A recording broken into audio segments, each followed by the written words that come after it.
สบายดีทุกๆคนสบายดีจากแคลิฟอร์เนียเนาะ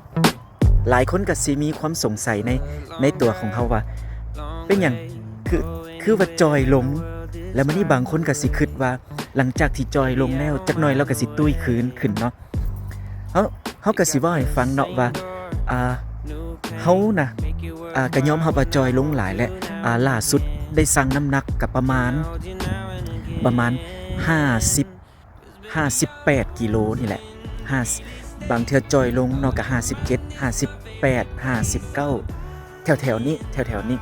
แล้วมันก็อยู่คงที่และเมื่อฮอดวันเสาร์วันอาทิตย์เฮาก็กินเด้บ่แม่นว่าอดอยากอหยังดอกเนาะแต่ว่าเฮาอยากจะแนะนำถ้าว่าผู้ใดที่อยากจะจอยแล้วก็จอยระยะยาวแบบบ่มาเอฟเฟกต์คืนคือบางคนเขาเจ้ากินยาลดน้ำหนักบ่หรือว่าคุ้มหลายเกินไปโพดบ่และสุดท้ายมาก็มาตุ้ยคืนและเฮาสิบอกเทคนิคเนาะที่จะเฮ็ดให้แบบว่าจอยลงโดยที่แบบระยะยาวหนะคือเฮานี่เนาะมาถึงปัจจุบันนี้เวลาเฮากินหลายมันก็บ่ตุ้ยคืนแฮงสิจอยลงกว่าเก่าเฮาสิแนะนำให้เนาะวิธีที่1ก็คือ1แม่นให้กินข้าวมื้อละคาบถ้าว่าเป็นไปได้การที่กินข้าวมื้อละคาบเนาะบางคนก็สิว่าโอ๊ยมันไผสิไปเฮ็ดได้แต่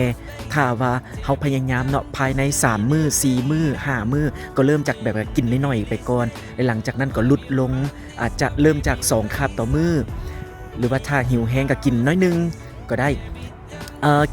กินข้าวน่ะเริ่มจากมื้อละ2คาบก่อนและหลังจากนั้นก็ก้าวเข้ามาสู่มื้อละคาบคือเฮาเนาะเฮาก็กิน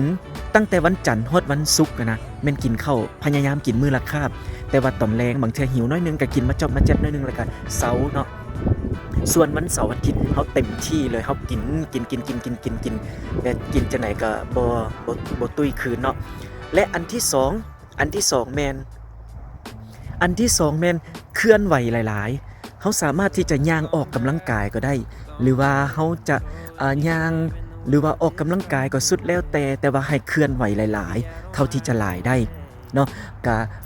สำหรับผู้ใดที่บ่มีเวลาในการออกกำลังกายหรือว่าเคลื่อนไหวอยู่ตลอดเวลาก็อันนี้ก็ต้องพยายามน้อยๆนึงเนาะเพราะว่าบ่มีอันใดที่ได้มาจากฟรีบ่ได้มาแบบโดยฟรีๆจะต้องได้แลกและพยายามตื่มก็คือการออกเหือที่แห้งหรือว่าการเฮ็ดเวียกเฮือนเวียกซานหรือว่าการย่างการย่างเนาะการย่างออกกำลังกายก็สลับกับแล่นน้อยนึงก็คือต้องบ่ต่ำกว่า40นาทีหรือว่า1ชั่วโมงหรือว่า2ชั่วโมงขึ้นไปก็สุดแล้วแต่ตามสะดวกเนาะและอันที่3แม่นถ้าว่าผู้ใดที่อยากลดน้ำหนักก็ให้กินประเภทพวกโปรตีน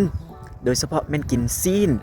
หรือว่ากินไขมันเพราะว่าซีนและไขมันจะเป็นตัวที่เฮ็ดให้ร่างกายของเฮาเนาะเผาผลาญเกิดการเผาผลาญหลายขึ้นและถ้าว่าผู้ใดที่คิดว่ากินผักแล้วจะเฮ็ดให้จอยลงนะก็จอยลงแท้ๆแต่สุดท้ายมาเฮาอดบ่ได้เฮาก็กลับไปตุ้ยคืนและการเผาผลาญเนาะก็มาจากซีนและไขมันบ่ได้มาจากผักบ่ได้ช่วยใ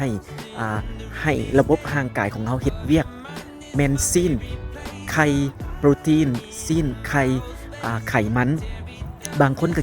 ว่าคันกินซีนหลายกินไขมันหลายมันก็เป็นคอเลสเตอรอลหรือว่าไขมันในเส้นเลือด